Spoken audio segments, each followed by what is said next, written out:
আপনার আঙ্গুলের ওই চকচকে সোনার আংটিটি একসময় মাটির নিচে নোংরা পাথরের টুকরো ছিল। এটা কি বিশ্বাস হয়? মাটির গভীরে অন্ধকার গুহা থেকে পাথর বের করে সেই পাথর ফ্যাক্টরিতে এনে 1000 ডিগ্রি সেলসিয়াস তাপমাত্রায় চুল্লিতে গলিয়ে কোটি কোটি টাকা দামের সোনা বের করা হচ্ছে। এই পুরো প্রসেসটি দেখলে আপনার গায়ে কাঁটা দিয়ে উঠবে।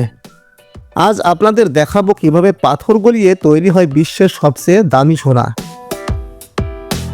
ফ্যাক্টরির ভেতরে সোনা তৈরির রোমাঞ্চকর কাজ দেখলে আপনি চোখের পলক ফেলতে পারবেন না। তো চলুন দেখে নেওয়া যাক সোনা তৈরির আসল রহস্য। আমাদের যাত্রা শুরু হচ্ছে জনবসতি থেকে অনেক দূরে বিশাল বড় এক সোনার খনি বা গোল্ড মাইনে। সোনা কিন্তু মাটির নিচে চকচকে বিস্কুট আকারে থাকে না, এটি পাথরের গায়ে ধুলোর মতো মিশে থাকে। প্রথমে জিওলজিস্টরা ঠিক করেন কোন পাহাড়ের নিচে সোনা লুকিয়ে আছে। এরপর শুরু হয় ড্রিলিং। বিশাল সব ডিনামাইট বম দিয়ে পাহাড়ের বুকে বিস্ফোরণ করানো হয়। নিমেষের মধ্যেই পাহাড়ের বড় বড় পাথর ভেঙে টুকরো টুকরো হয়ে যায়। এরপর দানবীয় সব এক্সাভেটর দিয়ে সেই পাথরগুলোকে ট্রাকে তোলা হয়। এই ট্রাকগুলো সাধারণ ট্রাকের চেয়ে 10 গুণ বড়। খনির কাজ এখানেই শেষ। এবার সোনা বের করার জন্য পাথরগুলো চলে যাবে ফ্যাক্টরিতে, যেখানে শুরু হবে আসল অ্যাকশন।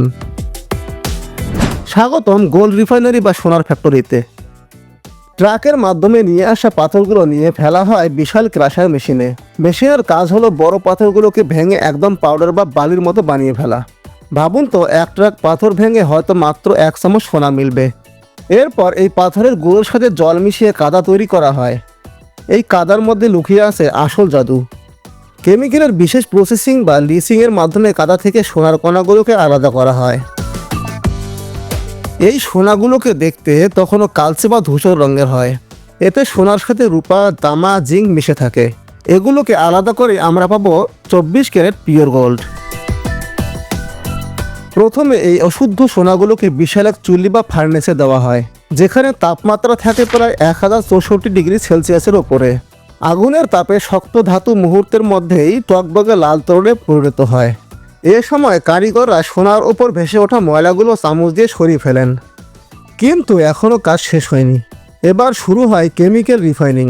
ছোট ছোট সোনার দানাগুলোকে শক্তিশালী অ্যাসিডের মধ্যে ছেড়ে দেওয়া হয়। অ্যাসিড সোনার ভেতরে খাদ বা ভেজাল খেয়ে ফেলে। কিছুক্ষণ পর দেখা যায় পাত্রের নিচে বালির মধ্যে কিছু তলানি জমেছে। বিশ্বাস করবেন না, ওটাই হলো 99% পিওর গোল্ড বা বিশুদ্ধ সোনা। দেখতে তখনও মাটির মতোই লাগে। এখন আসবে ভিডিওর সবচেয়ে সুন্দর দৃশ্য। ওই বিশুদ্ধ সোনার বালিগুলোকে আবারও উচ্চ তাপমাত্রায় চুল্লিতে দেওয়া হয়। নিমেষেই ধাতু গলে কমলা রঙের লাভা বা আগুনের নদীর মতো হয়ে যায়। ফ্যাক্টরি শ্রমিকরা আগুনের তাপ সহ্য করে সেই তরল সোনা বিশেষ ছাঁচে ঢালতে শুরু করেন। এই দৃশ্যটা চোখের জন্য এক পরম শান্তি। তরল সোনা ছাঁচে ঢালার পর সাথে সাথে সেটাতে ঠান্ডা জল বা গ্যাস স্প্রে করা হয়। হিস শব্দ করে সোনা জমে শক্ত হয়ে যায়। ছাঁচ উল্টে দিলেই বেরিয়ে আসে ঝকঝকে সোনার বার বা গোল্ড বুলিং।